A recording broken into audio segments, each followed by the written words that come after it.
हम लोग पिछले वीडियो में एफी बैलेंस किए थे। लास्ट वीडियो हमारा जो था एफी बैलेंस था कि इनपुट और आउटपुट में बैलेंस करके बताया था। आज को जो टॉपिक्स लेकर आया हूँ वो है सल्फर बैलेंस।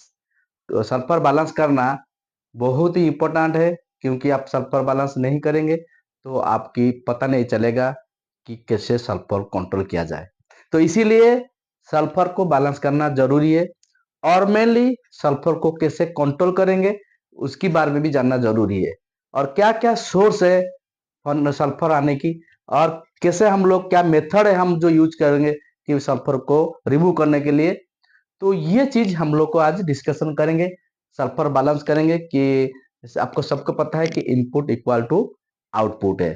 तो इसीलिए तो कैसे कहाँ कहाँ से इनपुट हो रहा है, कहाँ कहाँ से आउटपुट हो रहा है, तो मैं आपको आज कैलकुलेशन करके बताऊंगा कि कैसे इनपुट हो रहा है और कैसे आउटपुट हो रहा है।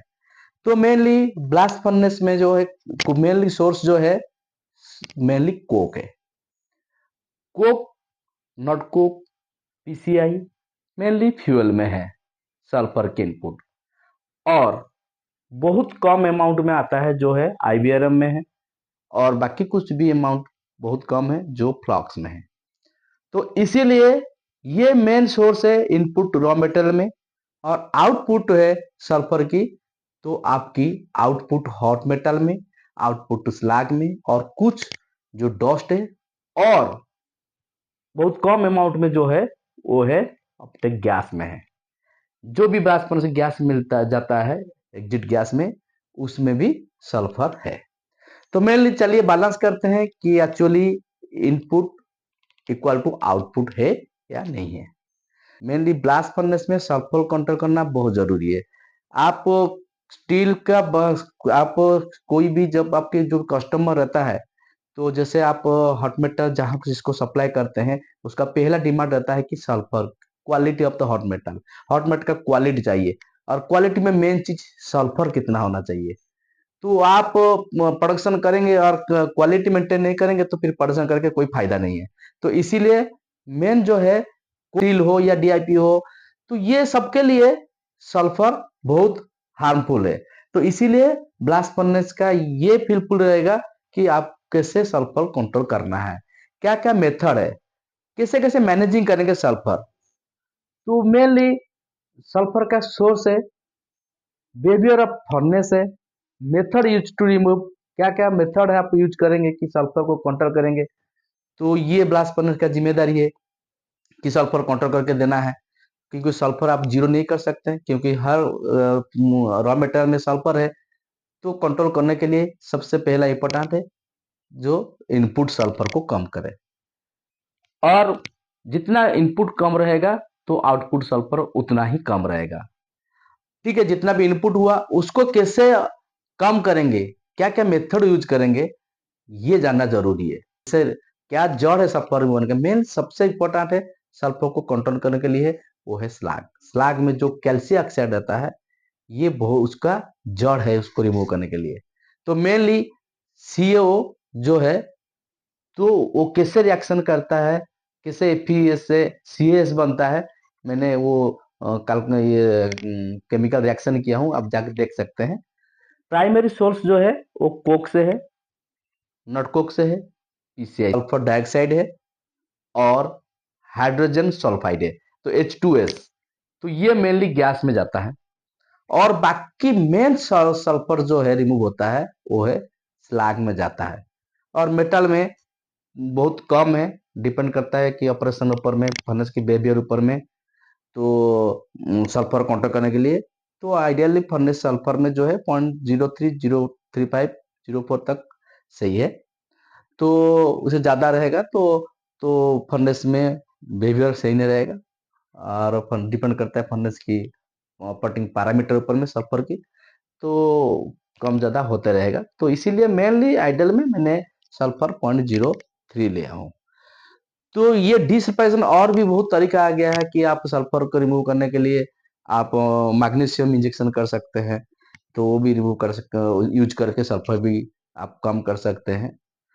मगर अभी जो पैरामीटर जो ब्लास्ट फर्नेस चलाने के जो लाया ये है, तो कैसे सल्फर कंट्रोल करेंगे और कैसे हम लोग सल्फर को रिमूव करेंगे, तो ये जानना जरूरी है। मेनली सल्फर की रिमूव करने के लिए डिपेंड करता है फर्नेस की जो स्लैग बेसिसिटी, स्लैग वॉल्यूम और स्लैग की हाई टेम्परेचर, ये बहुत डिपेंड करता है सल्फर को कंट्रोल करने के लिए। ये पैरामीटर हमको मेंटेन करना पड़ेगा, फर्नेस को गर्म रखना पड़ेगा। तो गर्म मतलब स्लैग की टेम्परेचर हाई होने से सल्फर भी रिमूवल होता है स्लैग में। तो जितना स्लैग में जाएगा उतना सल्फर आपकी कम होगा हॉट मेटल में। तो इसीलिए आपकी स्लैग वॉल्यूम बढ़ाना पड़ेगा, बेसिसिटी बढ़ाना पड़ेगा, स्लैग की टेम्परेचर भी, हार्ट स्लैग का टेम्परेचर या हार्ट का टेम्परेचर भी बढ़ाना पड़ेगा। ये तीनों चीज में आप सल्फर कंट्रोल कर सकते हैं, मगर सबसे सरल कंट्रोल यही है कि इनपुट कम करें। तो इनपुट कम है तो आपकी सल्फर भी आउटपुट में कम रहेगा। तो चलिए मैं आपको आज बैलेंस करके दिखाऊंगा कि एक्चुअली सल्फर जो इनपुट हो रहा है आउटपुट में कितना निकल रहा है। तो मैंने रॉ मटेरियल पर टन ऑफ हॉट मेटल में मैंने टन हिसाब से निकालूंगा मैं।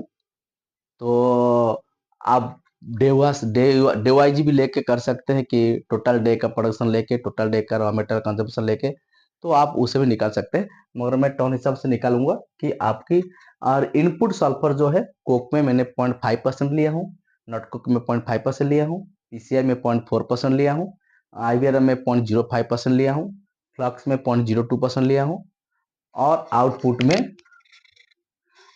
में जो है स्लैग में 0.75% लिया हूँ, हॉट मेटल में 0.03% लिया हूँ, और डस्ट में 0.1% लिया हूँ, और स्लैग रेट में 400 kg पर टन ऑफ हॉट मेटल में लिया हूँ मैं, और डस्ट में 25 kg पर टन हॉट मेटल मैंने लिया हूँ। तो ये 25 kg डस्ट पर टन ऑफ हॉट मेटल में और स्लैग रेट जो है 400 kg पर टन हॉट मेटल में, ये आउटपुट सोर्स है और इनपुट है। तो ये इनपुट रॉ मेटल में जो है कोक में, सोचिए आपकी कोक रेट है 370 kg पर tonne of hot metal, nut coke 30 kg मैंने लिया हूं। तो आपका जितना ले रहे होंगे उस हिसाब से आप लेके निकाल सकते हैं। पीसीआई 150 kg लिया हूं।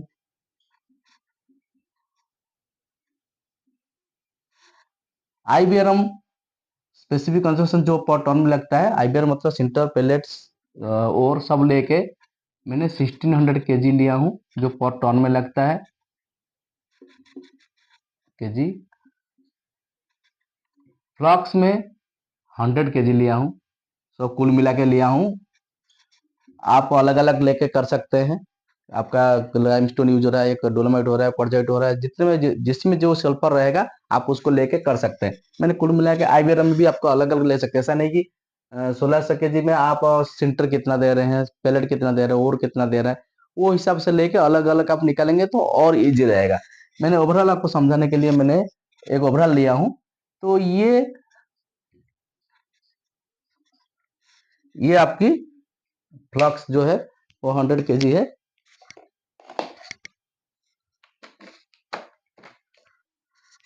ठीक है, और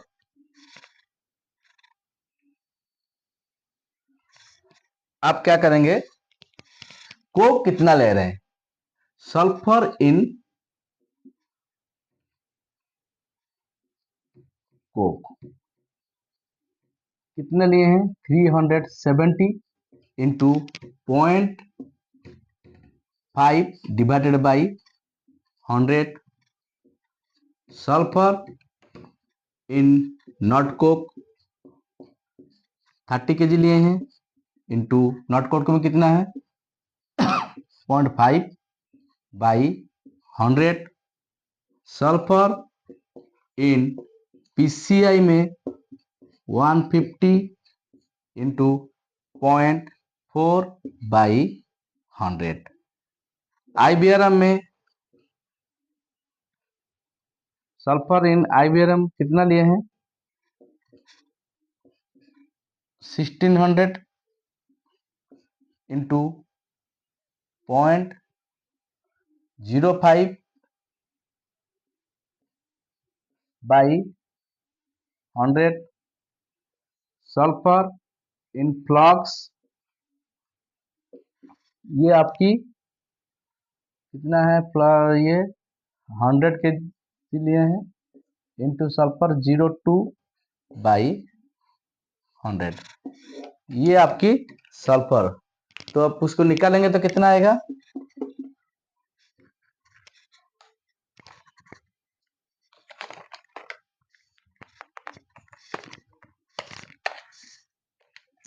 ये आप आएगा 370 इंटू 0.5 डिवाइडेड बाई 100, ये 1 पॉइंट इक्वल टू 1.85, और ये 30 इंटू 0.5 डिवाइडेड बाई 100, ये आ गया आपकी 0.15, 150 इंटू 0.4 डिवाइडेड बाई 100, ये अब आया 0.6, और ये आपका है 1600 इंटू 0.05 बाई 100, ये आपके आएगा 0.8, और ये आपका आ जाएगा 02, जो है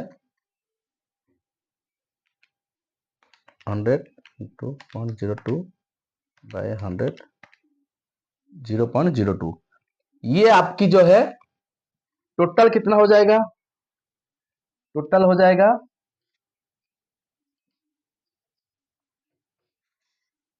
टोटल इक्वल टू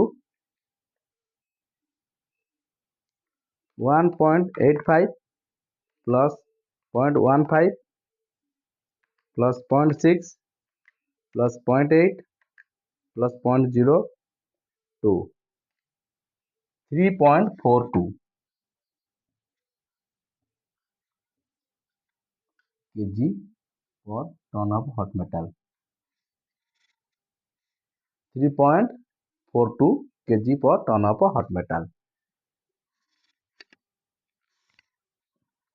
ठीक है, तो ये आपकी इनपुट है। आउटपुट में कितना था,